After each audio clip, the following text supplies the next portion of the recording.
In tonight's Whatever Happened To series piece, California's high-speed rail project. Many people consider it a white elephant, kept alive only by Governor Jerry Brown's commitment to big labor and his legacy. National correspondent William Jeunesse tells us as of now, there is very little light at the end of this tunnel.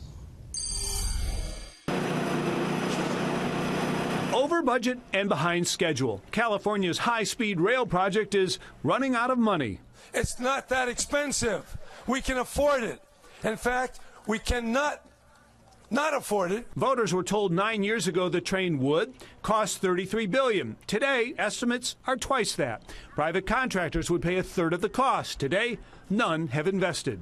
Travel LA to San Francisco, under 3 hours. Today, no one knows how long it will take. Our goal is to give 80% of Americans access to high-speed rail. We understand what the politicians say. The reality is, can anybody tell us what we're sacrificing this stuff for? Frank Oliveira's family has owned this parcel for generations, but the state is using its eminent domain authority to forcibly purchase thousands of acres of prime farmland from Oliveira and others up and down the Central Valley. Why is our livelihoods here being destroyed for this project that will never materialize? We have over 119 miles under design and construction. We have 17 current active construction sites.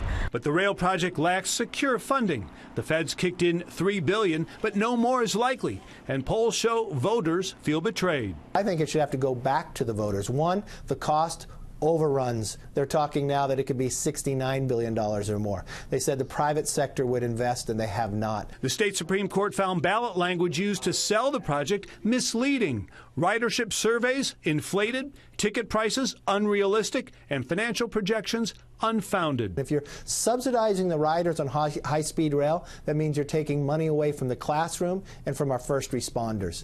It's the future, and it's happening right here in Fresno, California. By starting construction in the flat Central Valley, Governor Brown hoped to save money and show progress.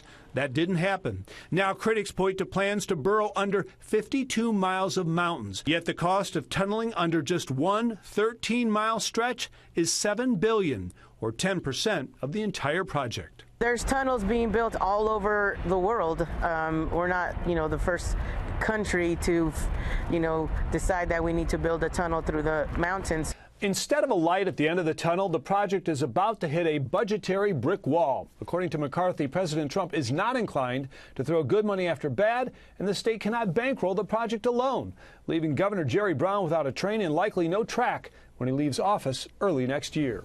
Brett? William, thank you.